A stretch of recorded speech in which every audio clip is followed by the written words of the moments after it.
नमस्कार दोस्तों, एक बार फिर से स्वागत करता हूं आपका एक और नई क्लास में। आशा करता हूं आप लोग सब स्वस्थ होंगे और काफी अच्छी आपकी स्टडी भी चल रही होगी। तो उत्तराखंड की जो प्रमुख जनजातियां हैं दोस्तों, यहाँ से क्वेश्चन पूछे जाते हैं एग्जाम में।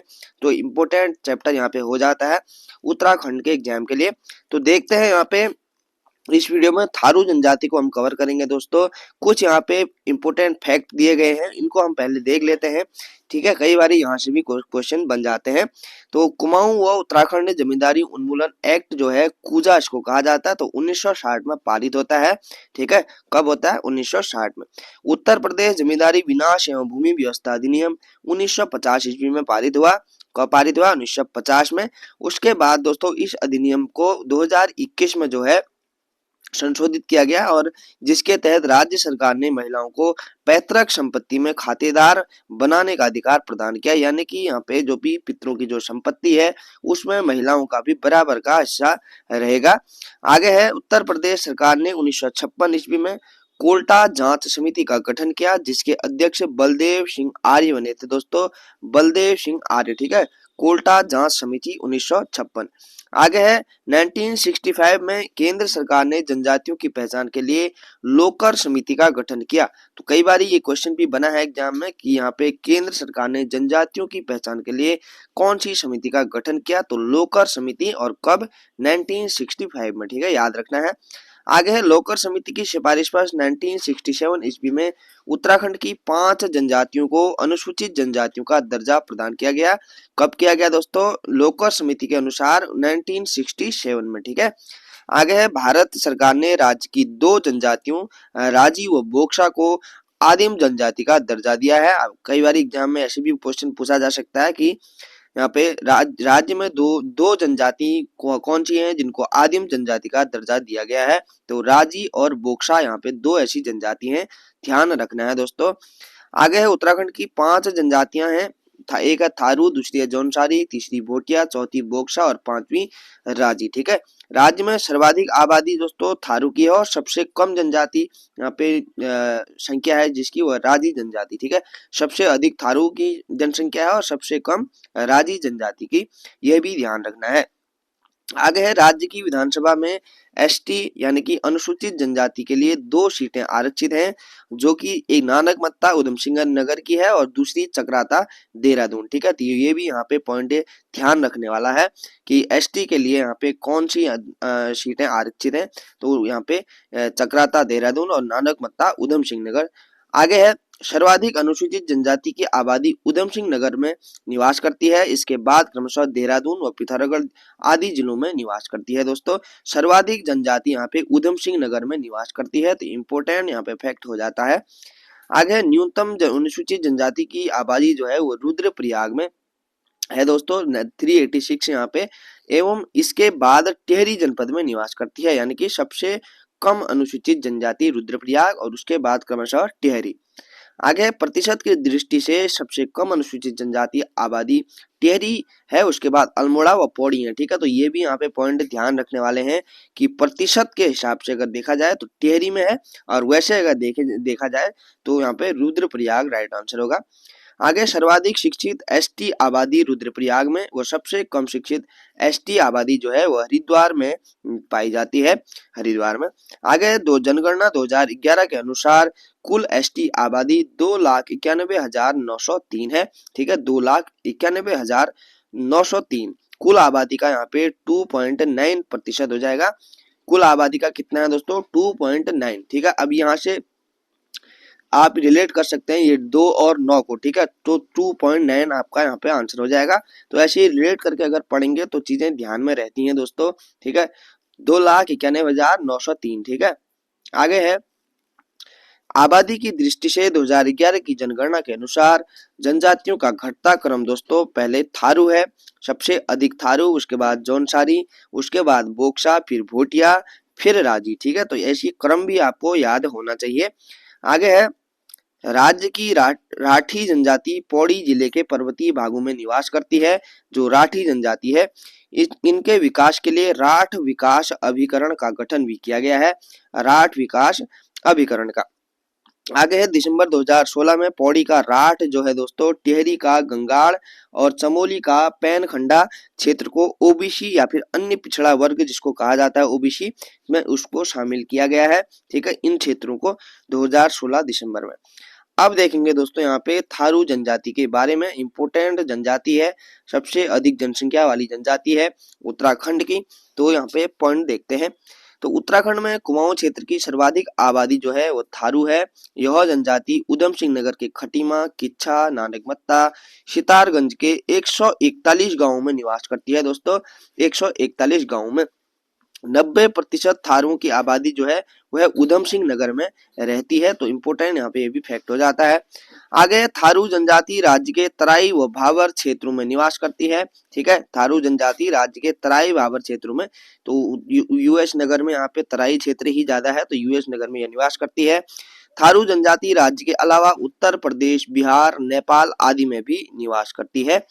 और आगे है यहाँ पे थारू जनजाति के लोग स्थायी कृषक, पशुपालक व आखेटक होते हैं।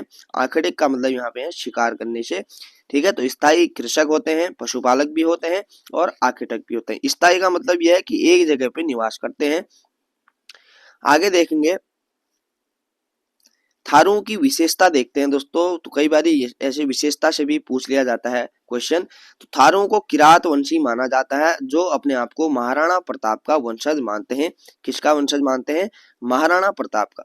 तो थारू जनजाति के लोग कद में छोटे होते हैं, मंगोल प्रजाति के सर्वाधिक निकट माने जाते हैं। मंगोल जो प्रजाति होती है इसके यहाँ पे सर्वाधिक निकट माने जाता है। और इनकी प्रायः समतल नासिका होती है। समतल नासिका यानी कि नाक जो होती है चपटी होती है, कहने का मतलब ये है। आगे देखते हैं थारुओं की सामाजिक व्यवस्था। ठीक है, सामाजिक व्यवस्था बेहद महत्वपूर्ण यहाँ पे हो जाएगा, क्योंकि सामाजिक व्यवस्था से ज्यादा क्वेश्चन पूछे जाते हैं। तो थारू जनजाति कई गोत्रों में विभक्त है, कई गोत्रों में यहाँ पे बटी हुई है, जिसे कुरी कहा जाता है। तो कुरी कहा जाता है। आगे थारू में बड़वायक, रावत, भट्टा, महतो और डहैत आदि क्या है गोत्र मिलते हैं थारू जनजाति के।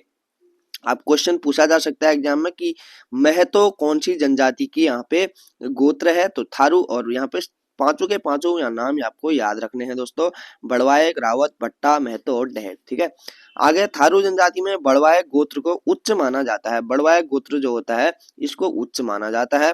थारू में राणा, कठरिया, डंगरिया, जेगिमा व पश्चिमा उपजाति मिलती है, जिसमें पश्चिमा उपजाति जो है गोरखपुर में निवास करती है, उत्तर प्रदेश के गोरखपुर में। ठीक है, आगे है राणा उपजाति के लोग सर्वश्रेष्ठ थारू माने जाते हैं, जो नैनीताल व उधम सिंह नगर में निवास करते हैं।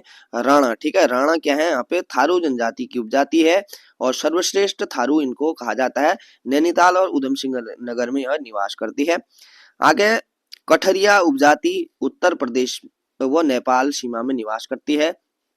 कठरिया जनजाति, ठीक है, उपजाति। आगे है थारू जनजाति पुरुष हिंदुत्व के प्रतीक के रूप में सिर पर चोटी रखते हैं दोस्तों, ये भी इंपॉर्टेंट हो जाएगा। तो थारू समाज में बड़े परिवार को व्यवस्थित ढंग से चलाए जाने के लिए योग्यतम पुरुष चुना जाता है, जिसे गंधुर कहा जाता है दोस्तों। क्या कहा जाता है? गंधुर कहा जाता है। आगे देखेंगे थारू की विवाह विशेषता। ठीक है, विवाह किस प्रकार से होता है, क्या क्या प्रथाएं हैं। थारू जनजाति में पहले बदला विवाह प्रथा प्रचलन था दोस्तों, जिसके तहत बहनों के आदान प्रदान प्रचलन था इसमें। ठीक है, थारू जनजाति। अब बदला विवाह प्रथा किस जनजाति में प्रचलित है पूछा जाए तो थारू जनजाति राइट होगा। आगे वर्तमान समय में 3 टिकटी प्रथा इसमें प्रचलित है दोस्तों। ठीक है, 3 टिकटी प्रथा, जिसके तहत एक दूसरे की बहन की जगह उनके किसी भी रिश्तेदार की लड़की से विवाह कर लिया जाता है। तो इस प्रकार की यहाँ पे विशेषता मिलती है इनके विवाह में। ठीक है, थारू में विवाह की मध्यस्थता कराने वाले व्यक्ति को क्या कहते हैं दोस्तों? मजपतिया कहते हैं। यह एवं दोनों पक्षों के मध्य विवाह तय करने को पक्की पौड़ी कहा जाता है। पक्की पौड़ी, तो पक्की पौड़ी किस जनजाति में प्रचलित है? तो थारू जनजाति आपका आंसर होना चाहिए। आगे थारू में विवाह की सगाई रस्म को अपना पराया कहा जाता है। तो पक्की पौड़ी, मजपतिया, अपना पराया, बात कट्टी, तो ये यहाँ पे शब्द आपको बिल्कुल सटीक याद रखने हैं, दिमाग में सब जाने चाहिए। ठीक है, आगे थारू जनजाति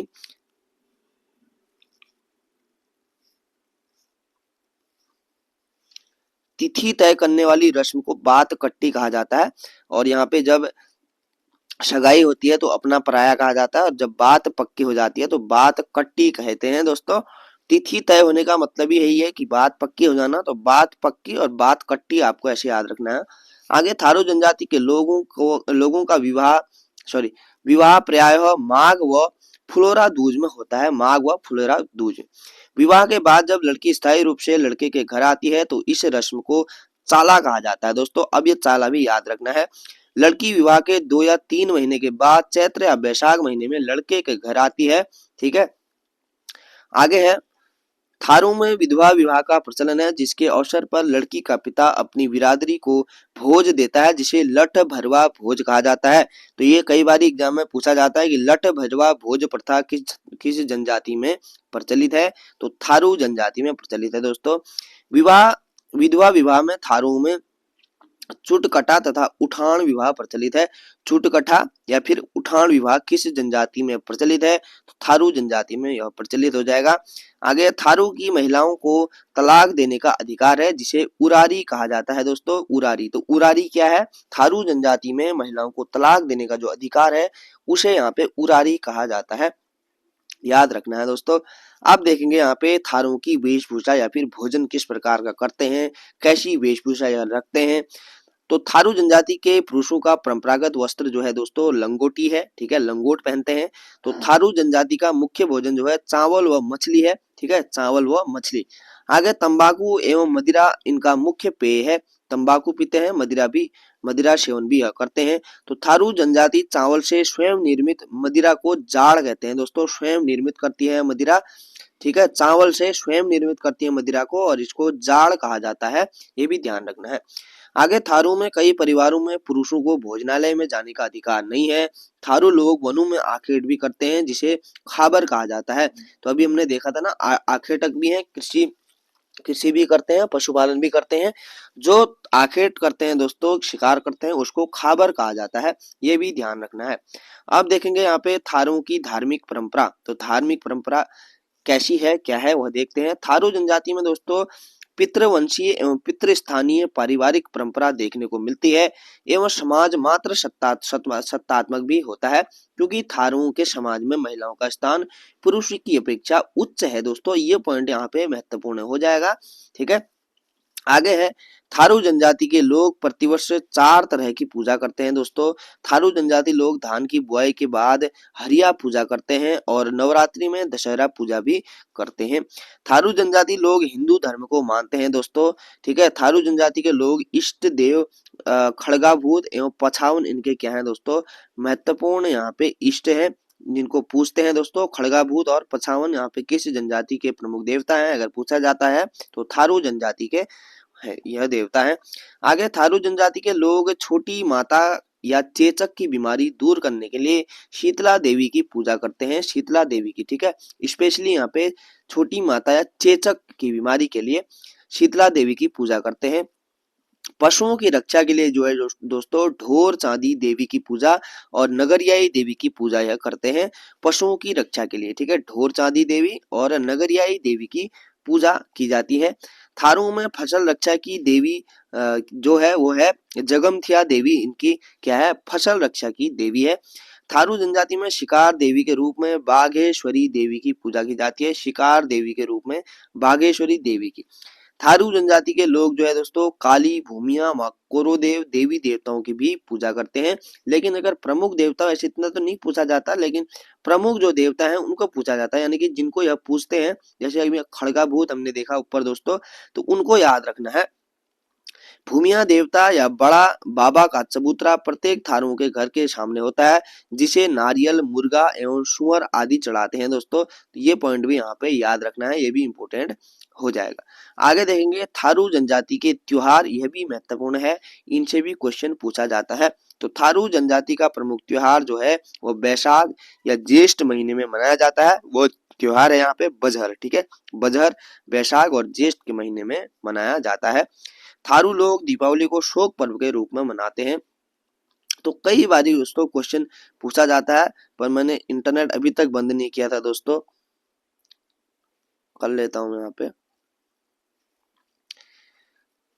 आगे है यहाँ पे, ये पॉइंट कई बार एग्जाम में पूछा गया है दोस्तों कि कौन सी जनजाति में दीपावली को शोक पर्व के रूप में मनाया जाता है। तो थारू लोग मनाते हैं दोस्तों शोक पर्व के रूप में। थारू जनजाति के लोग द्वारा होली सांस्कृतिक महोत्सव 1 माह 8 दिन तक मनाया जाता है। होली जो सांस्कृतिक महोत्सव है होली दोस्तों 1 माह 8 दिन तक मनाया जाता है। ये भी इम्पोर्टेंट फैक्ट हो जाएगा। स्त्रियों एवं पुरुषों द्वारा होली के अवसर पर खिचड़ी नृत्य किया जाता है। तो खिचड़ी नृत्य किस जनजाति में प्रचलित है? तो थारू जनजाति में प्रचलित है। उजली होली बैठकी होली का संबंध थारू जनजाति से ही है। ये थारू जनजाति दोस्तों, इससे बहुत सारे पॉइंट बनते हैं, इसलिए इसका यहाँ पे ज्यादा दोस्तों सिलेबस दिया गया है थारू जनजाति का। आगे थारू की राजनीतिक व्यवस्था देखेंगे दोस्तों, ठीक है।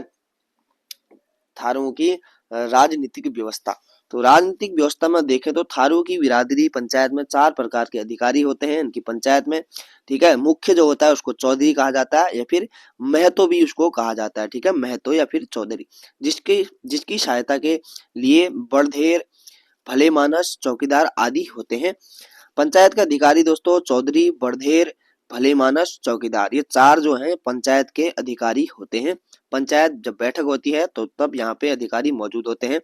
आगे है न्याय के लिए थारू में मध्य पंचगण की प्रथा है। मध्य पंचगण की प्रथा है जिसमें मदिरा की घूंट के साथ तर्क वितर्क करते हैं, तर्क वितर्क करते हैं। न्याय में मदिरा की प्रमुख भूमिका होती है, ठीक है। आगे देखेंगे थारू जनजाति से संबंधित अन्य कुछ फैक्ट यहाँ पे दिए गए हैं। तो दिखनौरी प्रथा सगाई की एक परंपरा है, थारू में पाई जाती है। थारू में संयुक्त व एकांकी परिवार प्रथा मिलती है। झुमड़ा थारू का नृत्य गीत है और लहचारी भी क्या है, नृत्य है इनका।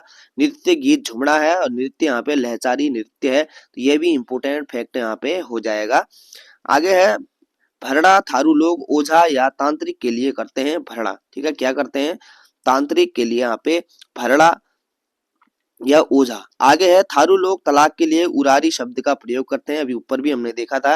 तो थारू की अपनी कोई प्रमुख भाषा नहीं है दोस्तों, यह भाबरी मिश्रित पहाड़ी अवधी नेपाली हर कोई भाषा यहाँ पे बोली जाती है इनके समाज में। आगे तराई क्षेत्र में मच्छरों के बीच थारू जनजाति अपना अस्तित्व बचाने में कामयाब हुई, जिस कारण उन्हें मलेरिया प्रूफ मानव भी कहा जाता है। मलेरिया प्रूफ मानव, ठीक है।